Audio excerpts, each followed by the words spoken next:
বৃহত্তম নাটকের দল, দলপ্রধান, এদের কাউকে আমরা আসতেও দেখি নাই। আমরা কিছু মানুষ বিক্ষুব্ধ নাট্যকর্মী নামে থিয়েটার কর্মী নিয়ে আমরা কাজ শুরু করি। গ্রুপ থিয়েটার ফেডারেশন এবং পথনাটক পরিষদের গণতান্ত্রিক রূপান্তরের দাবিতে থিয়েটার কর্মীদের সমাবেশ, তারিখ 12 আগস্ট 2024। প্রিয় সহযোদ্ধা, আমরা এখনো শহীদের না শুকানো রক্তের উপর দাঁড়িয়ে কথা বলছি। এদেশের সংস্কৃতি চর্চাকে আমরা দিশাহীন হতে দেব না। নেতৃত্বে সেসব মানুষকে দেখতে চাই যারা নিজের জন্য নয়, দলের জন্য নয়, শুধুই বাংলাদেশের থিয়েটারের উন্নয়নে কাজ করবে, যারা নিজেকে, নিজের দলকে নয়, গুরুত্ব দিবে সংস্কৃতির বিকাশকে, এবং কোন রাজনৈতিক দলের আজ্ঞাবহের ভূমিকায় তাদেরকে দেখতে চাই না। শেখ হাসিনা সরকারের যে রেজিম তৈরি হয়েছিল, সেই রেজিমের মতো করেই তারা এগুলোকে চালিয়েছে। সেইখানে কারো কোনো কথা বলার সুযোগ ছিল না। আমাদের প্রথম দাবি, এই দাবিগুলো যে এই রেজিমের যে কাঠামো রয়েছে, এই কাঠামোটা এখনই ভাঙতে হবে। যে ভাস্কর্যগুলো ভাঙা হয়েছে সে তার নিন্দা আমরা এখান থেকে জানাতে চাই। আমরা জানি না কারা করছে, আমরা বিভিন্ন কথা শুনছি।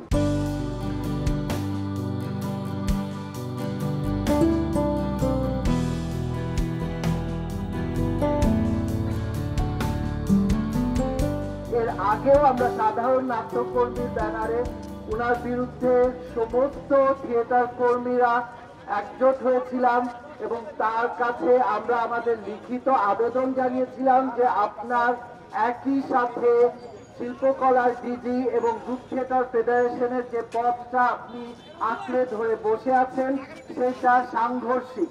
এবং তিনি যেটা পরবর্তীতে যেটা হয়েছে, তিনি আমাদেরকে একদম পাত্তাই দেননি, বরঞ্চ পাল্টা নানা রকম তিনি প্রোগ্রাম করেছেন। আমরা যেদিন যেদিন অনেকটা সেই আওয়ামী লীগ বিএনপির যে প্রোগ্রামগুলা হচ্ছিল আমরা বিগত দিনে দেখেছি, সেই রকম আমরা যদি রাস্তায় ওনার সম্বন্ধে কিছু বলার জন্য দাঁড়িয়েছি, উনি অডিটোরিয়ামে ওনার লোকজন নিয়ে বসে আমাদের বিরুদ্ধে বিষাদগার করেছেন।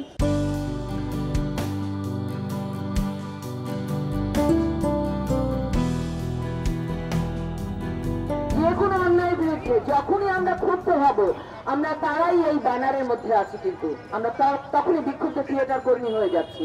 আর আমরা এখানে কোনো রাজনৈতিক নেতৃবৃন্দকে দেখতে চাই না। আপনার রাজনীতি করতে ইচ্ছে হয়, আপনি প্লিজ মাঠে যান। এখন থেকে থিয়েটারটাকে একটু তরুণদের দিয়ে চেনেন, তরুণের নামে থিয়েটারের দলটাকে চিনতে শেখেন। তো এখন থেকে যত যা কিছু হবে, যতগুলো সংগঠন হোক, যাই হোক, আমরা খুব করে চাই সেখানে তরুণদের প্রতিনিধিত্ব নিশ্চিত করা হোক। আমরা থিয়েটারে যারা আছি আমরা সবাই একসাথে বসবো, সেটা আমাদের পরবর্তী পরিকল্পনা। আমরা একসাথে বসে আমরা ঠিক করবো আমরা কোথায় দেখতে চাই কাউকে, শুধু কোন রাজনীতি দেখতে চাই না এখানে। আমরা সকলে এদেশের নাটকটা করতে চাই, গানটা গাইতে চাই, ছবিটা আঁকতে চাই, আবৃত্তিটা করতে চাই, এবং সেটা আমরা স্বাধীনভাবে করতে চাই।